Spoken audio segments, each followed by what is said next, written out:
শেখ হাসিনা কোনো হত্যা করে নাই। যেটি মারা গেছে হেডির ময়না তদন্ত হওয়া দরকার। হেডির ময়না তদন্ত ছাড়া কবর দেওয়া হলো কেন? আমলিগ চিরজীবনেও বাতিল হবে না।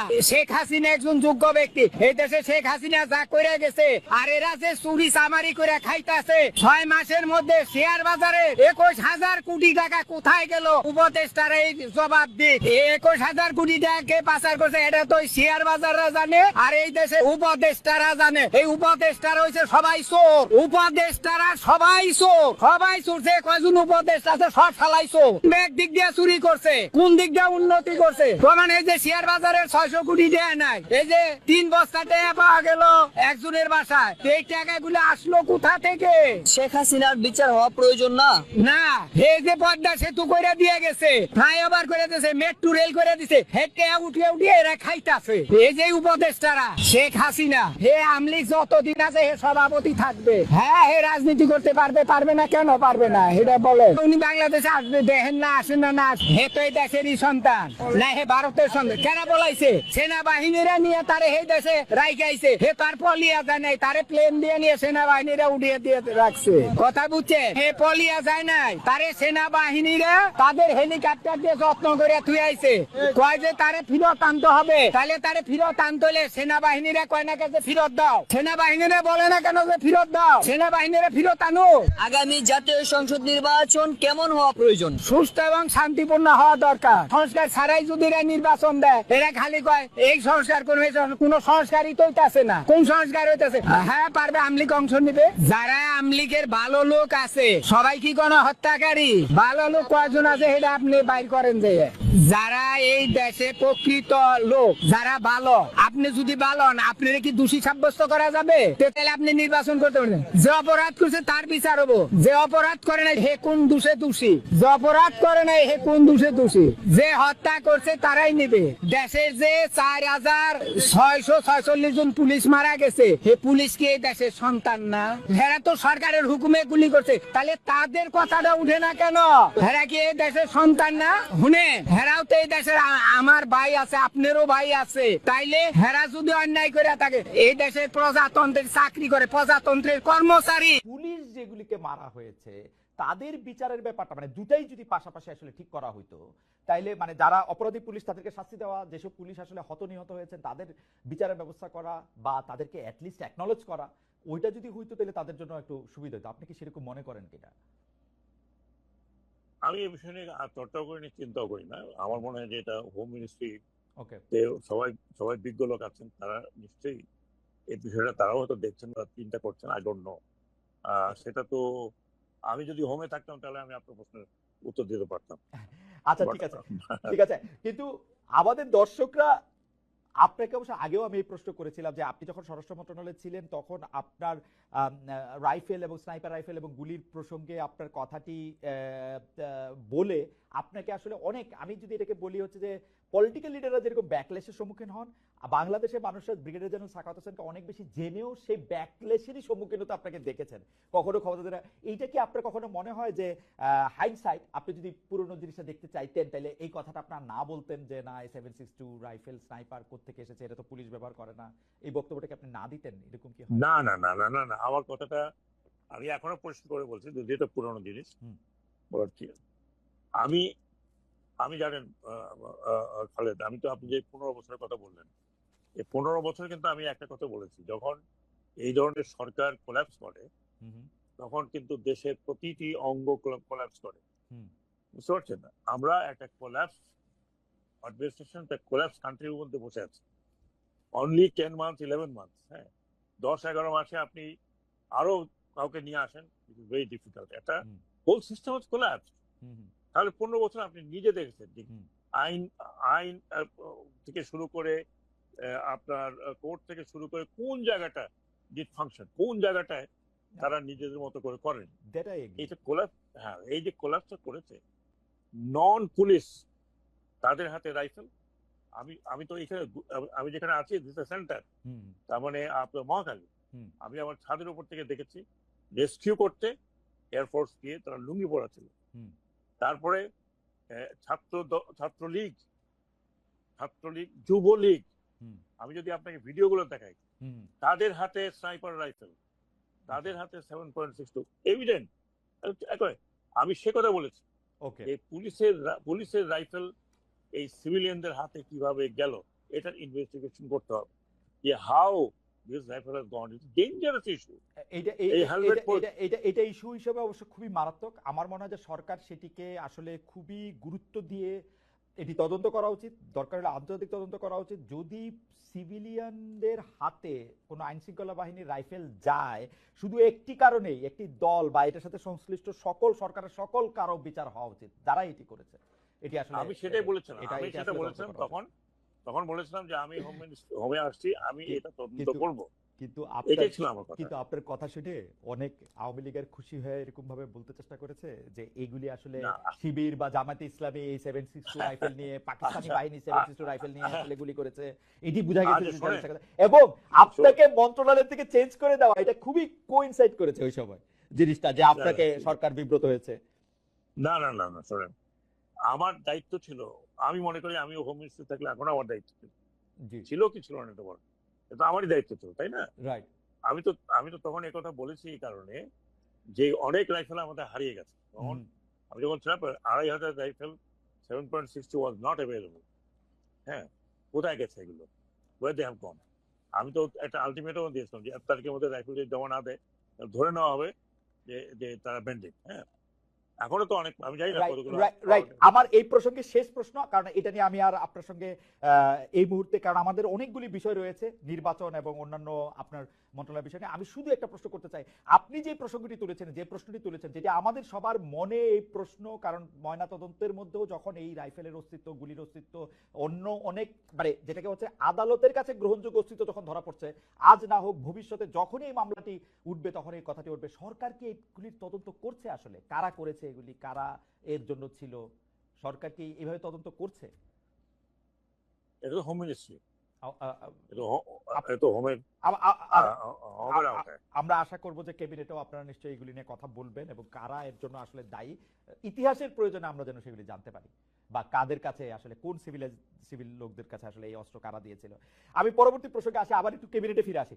এই সরকার 11 মাস পার করে ফেলেছে, ব্রিগেডিয়ার জেনারেল সাখাওয়াত হোসেন, কি এখন আপনাদের 1 বছরের হিসাব করা শুরু হয়েছে? আমি যেই কথাটি বলছিলাম যে মব কালচার নাকি প্রেসার গ্রুপ, আইন নিজের হাতে তুলে নেওয়ার যে প্রবণতা, সেইটা মানে কিরকম? ধরেন প্রেস সেকশন বলতেছে যে মব না, সেটি হচ্ছে প্রেসার গ্রুপ। আবার সরকার থেকে বলা হচ্ছে যে এই মবের এই ব্যাপারগুলি কিন্তু বরদাস্ত করা হবে না।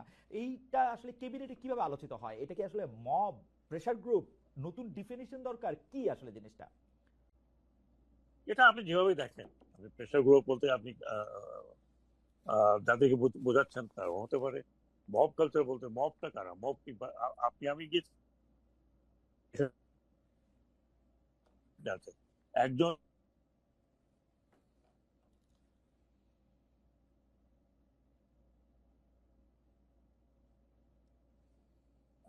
আপনাকে খালেদ, আপনি কে তো আমার পয়েন্ট আউট করার দরকার পড়ে না। এই ধরনের একটা রেভলিউশন আপনি চিন্তা করেন, একটা টোটালি লিডারলেস যেটা হয়েছে, যেটা যার ডেফিনেশন আপনি যেই দেন না কেন, যে মাস্টার মাইন্ড অমুক তমুক যাই হোক, বাট ফ্রন্টে তো কোনো ওই রকম আইকনিক লিডার ছিল যে তার নেতৃত্বে এই রেভলিউশন হচ্ছে। এই রেভলিউশন গুলো যেগুলো আমরা দেখেছি, ধরুন আপনার রোজ রেভলিউশন, ইয়েলো রেভলিউশন, যেগুলো আপনার ইউরোপে হয়েছে। হ্যাঁ হ্যাঁ, আরব আরব বসন্ত যেটাকে আমরা বলছি, আরব স্প্রিং, এখানে ঠিক জনগণের থেকে কিন্তু রেভলিউশন গুলো হয়েছে। হওয়ার পরে ওইসব দেশ কি এখনো সেটেল হয়েছে বলে আপনার মনে হচ্ছে? হয়নি। কিন্তু আমি বাংলাদেশের মানুষকে অন্তত এতটুকু আপনার ক্রেডিট দিতে চাই যে আমরা যে ভয় পেয়েছিলাম, আমি অন্তত এই ক্যাবিনেটে ঢোকার আগে চিন্তা করছিলাম যে এই গভর্নমেন্ট যখন কোলাপস করে যাবে তখন কি কেওস দেশে হবে, কতখানি কেওস হবে, ব্যাংক লুট হবে, রেলওয়ে লাইন উপড়ানো হবে, যা হয় সাধারণত, এবং একটা কেওটিক সিচুয়েশন হবে। Who is going to come and stop it? কোন নেতা ছিল? বলেন আপনি নিজেই বলেন। আপনার যারা দর্শক তাদেরকে জিজ্ঞেস করছি, কোন তখন নেতা দাঁড়িয়ে বলেছিল যে stop, I am here? No. হ্যাঁ, আমি যদি আপনাকে ছোট্ট এক্সাম্পলে যাই, আমার ক্ষুদ্র এক্সাম্পল, 7th নভেম্বর হয়তো আপনি বলেন তো ক্যান্টনমেন্টে হচ্ছে, কিন্তু whole country was absolutely open. সেখানে তো অন্তত একজন লোক দাঁড়িয়ে বলছে আই এম হিয়ার, আমি যেন জিয়ার কথা বলছি। আমার তো চোখে দেখা, আমি তো তখন ঢাকাতে, এবং ঢাকা কিন্তু আমার উপরে বই আছে আমার লেখা। হ্যাঁ, পুরা কান্ট্রি ওয়াজ কোলাপসিং, একটা লোক তো দাঁড়িয়ে বলছে I am here, good or for bad. হ্যাঁ, একটা লোক তো রেসপন্সিবিলিটি নিয়েছে। এইখানে আপনি বলেন এই যে এত বড় একটা রেভলিউশন হলো, সেই জুলাই থেকে শুরু করে অগস্ট 5 বা অগস্ট 6 পর্যন্ত, হু আর দ্য লিডার্স? এটা তো একটা নেমলেস রেভলিউশন। একটা নেমলেস রেভলিউশন কেমন হয় আপনি ভালো করে জানেন। এখানে ফিডেল ক্যাস্ট্রো নাই, এখানে চি গোয়েভারা ছিল না, হ্যাঁ, না এখানে there was no another Ziaur Rahman or somebody. Therefore, the whole রেভলিউশনটা হয়েছে একটা নাম না জানা অর্গানাইজেশন দ্বারা। যদি বলি ছাত্ররা, ইয়েস, ছাত্রদের সাথে আপনার মজদুররা আসছে, ইয়েস, দিন মজুররা আসছে, ইয়েস। তার মানে একটা পিপলস রেভলিউশন হয়েছে, আমি যদি ওভারঅল বলি। এবং সেই রেভলিউশনটা কিন্তু শান্তিপূর্ণ নয়, ইট ওয়াজ ব্লাডি রেভলিউশন। এবং এই 21st সেঞ্চুরিতে আমার মনে হয় যে এই ধরনের রেভলিউশন অন্তত আমি অবজার্ভ করিনি। এই ব্লাডি রেভলিউশনের পরে এই দেশটা কি হওয়া উচিত ছিল আপনি, সেখান থেকে আমরা কোথায় আছি? We are much much better. আচ্ছা, আমরা আমরা শোন, আমি একটু শেষ করি। আমরা আমরা আমি নিজেও, I am also part of ইট। আমরা কিছুতে কিন্তু অধৈর্য হয়ে যাই, আর গেল রে, হইলো না, ওটা হলো না, সেটা হলো না, সেটা হলো না, সেটা হলো না। কিন্তু দেয়ার আর সামথিং পজিটিভ, নট দ্যাট আমি ক্যাবিনেট আছি বলে। আজকে আমি হয়তো ক্যাবিনেটে আছি বলে একটু রয়েসের কথা বলছি, বা আমি নিজেই সেন্সার করে কথা বলছি, বিকজ আমার যে সাবজেক্ট, আমি সেই সাবজেক্টে অন্যকে বিব্রত করবো কেন, বা তার সূত্রে যাবো কেন। কিন্তু আজকে যারা বাইরে আছে তারা বলেন গভর্নমেন্টকে সকালে একবার, বিকেলে একবার, দুপুরে একবার, আর সন্ধ্যায় একবার, মানে নাকা নিচু করে তো খাওয়াচ্ছে শেষ পর্যন্ত অমুকেই। আপনি ইউটিউব গুলো দেখেন, আনপ্রোভোক, কি বলে, সলিসিটেড, এমনকি উইদাউট প্রুফ আপনি আমাকে আমার আমার কাছে কিন্তু মনে হয় যে জেনারেল সাখাওয়াত, আপনি যখন আসলে আপনার ক্যাবিনেটের চেয়ার থেকে বাইরে হবেন, একটু রিটায়ারমেন্ট নেবেন, আপনি দেখবেন কিন্তু এই সরকারের বিরুদ্ধে কমই হয়েছে আসলে। কারণ হচ্ছে যে কারণ আমি আপনাকে জানি যে আপনি সবসময় সরল পথের কথা বলেন। এই সরকার তো সরল পথে চলতেছে না। সরকারের 2টা সেকশন 4 রকমের কথা করছে। আমি আপনাকে দেখাইতে পারি যে যাই হোক, সেটা অনেক বড় আলোচনা, কমই হইতেছে। আর সরকার চলতেছে আসলে ইউটিউবের ইনফ্লুয়েন্সারদের কথাই, কিন্তু আসলে ইউটিউবের ইনফ্লুয়েন্সাররা সত্য মিথ্যক একটা কথা বলে, এটা নিয়ে অ্যাক্ট করে, রিয়েক্ট করে, কি করে না করে সেটা আমি এখন এটা নিয়ে আমি বলতে চাই না। আমরা একটু প্রসঙ্গে আসি।